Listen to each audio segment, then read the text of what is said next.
আসসালামু আলাইকুম, আশা করি সবাই ভালো আছেন। আজকের এই ভিডিওতে আমি দেখাবো যে ড্রাগ ডেভেলপমেন্ট স্টেজ এবং টাইমলাইন। অর্থাৎ একটা এপিআই বা একটি ফার্মাসিউটিক্যাল ইনগ্রেডিয়েন্টটা যখন আবিষ্কার হয় তখন বিভিন্ন উন্নত বিশ্বের যত সায়েন্টিস্টরা আছেন কোনো একটা মেডিসিন নিয়ে যখন তারা কাজ করে বা এপিআই নিয়ে কাজ করে, তো তাদেরকে বিভিন্ন স্টেপের মধ্য দিয়ে যেতে হয়। তো সেই স্টেপগুলো কী এবং একটা ওষুধ আবিষ্কার করতে কতটুকু সময় লাগে সেটা আমার এই ভিডিও থেকে আপনারা জানতে পারবেন। তো যখন কোনো একটা গ্রুপ অফ সায়েন্টিস্টদেরকে কোনো একটা অ্যাসাইনমেন্ট দেওয়া হয় যে কোনো একটা স্পেসিফিক মেডিসিন, স্পেসিফিক ডিজিজের মেডিসিন আবিষ্কার করার জন্য বা এপিআইটা আবিষ্কার করার জন্য, তখন তারা করে কি বিভিন্ন সোর্স থেকে উপাত্ত সংগ্রহ করে। অর্থাৎ এটা হতে পারে, উপাত্তগুলো হতে পারে কোনো একটা গাছে থেকে, কোনো একটা এনিম্যাল মডেল থেকে, হতে পারে সেটা সমুদ্রের নিচ থেকে, কোনো একটা শৈবাল থেকে, বা কোনো একটা মাছ থেকে, যে কোনো থেকে এই সোর্সটা হতে পারে। তো এই সোর্সগুলো যখন তারা কালেকশন করার পর তারা হচ্ছে সেটা আপনার এক্সট্রাকশন করে। এই এক্সট্রাকশন প্রসিডিওরটা হচ্ছে আমাদের যে ড্রাগ ডিসকভারি যে স্টেপটা আছে, প্রথমে সে ইন ভিভো, সেখানে এই ইন ভিভো অর্থাৎ ল্যাবের মধ্যে তারা এক্সট্রাকশন প্রসিডিওরটা করে। এক্সট্রাকশন প্রসিডিওরটা করার পরে সেখান থেকে এক্সট্রাকশন কমপ্লিট করার পরে সেটা হচ্ছে তারা এনিম্যাল মডেল ইন ভিট্রোতে সেটা ট্রায়ালটা দেয়। এনিম্যাল মডেলের ট্রায়ালটা দেওয়ার সময় আপনার এখানে লোয়ার এনিম্যাল মডেল থেকে হায়ার এনিম্যাল মডেল নেয়। লোয়ার এনিম্যাল মডেল বলতে এখানে আপনার প্রথমেই নেয় হচ্ছে ইঁদুর, তারপর হচ্ছে গিনিপিগ, তারপরে নেয় হচ্ছে খরগোশ, তারপর আরেকটু হায়ার অ্যানিমেলে যায়, তারপর হচ্ছে এরকম বিভিন্ন স্টেপ পার হয়ে সর্বশেষ হায়ার অ্যানিমেল স্টেজটা হচ্ছে বানর।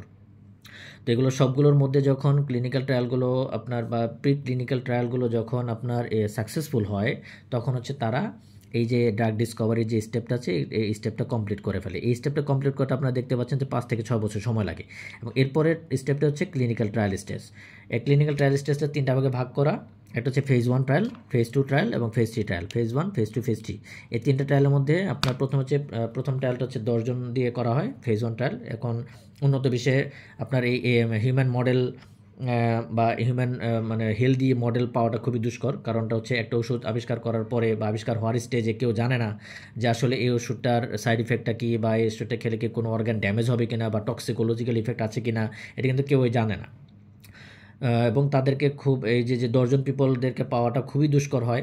এবং কারণ হচ্ছে কেউ চাবে না যে ইচ্ছাকৃতভাবে নিজের কোনো একটা অর্গান ড্যামেজ হোক কোনো একটা ওষুধের মাধ্যমে। তারপরেও এই ক্লিনিক্যাল ট্রায়ালটা যখন হচ্ছে ইন ভিট্রো মডেলে যে ক্লিনিক্যাল বা আপার অ্যানিমেলের মধ্যে যে ক্লিনিক্যাল ট্রায়ালটা হয়েছিল, অর্থাৎ বানরের মধ্যে যে ক্লিনিক্যাল ট্রায়ালটা হয়েছিল, যেহেতু বানর এবং মানুষের বডি সিস্টেমটা অলমোস্ট একই রকম বা একই রকম ধরা হয়, এর জন্য আপনার এই বানরের মডেলটার সাথে যে রেজাল্টটা পাওয়া যায় সেই রেজাল্টটা দিয়েই কনভিন্স করে হচ্ছে এই 10 জন পিপলদেরকে। এবং এই 10 জন পিপলের যখন ট্রায়ালটা কমপ্লিট হয়, যখন সাকসেসফুলি ট্রায়ালটা কমপ্লিট হয়, তখন হচ্ছে তারা ফেজ 2 ট্রায়ালে চলে যায়। ফেজ 2 ট্রায়াল হচ্ছে তখন হচ্ছে 100 অফ পিপল তারা কালেকশন করে, এবং এখানে কিন্তু হিউজ ইনভেস্টমেন্ট লাগে, মিলিয়ন ডলার এখানে তারা ইনভেস্টমেন্ট করে। এরপরে হচ্ছে ফেজ 3 ট্রায়াল, যেখানে হচ্ছে 1000 অফ পিপল। এবং জানিয়ে রাখি যে ফেজ 3 ট্রায়ালটা যখন চলতে থাকে তখন হচ্ছে বাজারে ওষুধটা আইএনএন ড্রাগ হিসেবে বাজারজাত করার অনুমতি পায়, অর্থাৎ ইন্টারন্যাশনাল নন প্রোপ্রাইটারি নেম হিসেবে তারা অনুমতি পায়। অর্থাৎ এটা তখনও আপনার কেউ প্যাটেন্ট হিসেবে ক্লেম করে নাই, ইন্টারন্যাশনাল নন প্রোপ্রাইটারি নেম হিসেবে তা সেখানে আছে, আর বা আইএনএন হিসেবে আছে।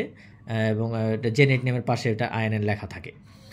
এবং এই পার্টটা কমপ্লিট হওয়ার পরে তখন হচ্ছে ড্রাগের একটা রিভিউ হয়, অর্থাৎ ওভারঅল পুরো ডকুমেন্টগুলো নিয়ে হচ্ছে ড্রাগের একটা রিভিউ হয়। রিভিউ করে সেটা হচ্ছে এফডিএতে অ্যাপ্রুভালের জন্য সাবমিশন করা হয়। এফডিএটা হচ্ছে ইউএস এফডিএ বা United state food and drug administration. তাদের কাজ হচ্ছে বিভিন্ন নতুন ওষুধগুলোকে আপনার অ্যাপ্রুভাল দেওয়া, বাজারজাত করার জন্য, অর্থাৎ কোম্পানিগুলো ম্যানুফ্যাকচারিং করার জন্য তারা হচ্ছে এই অ্যাপ্রুভালগুলো দেয়।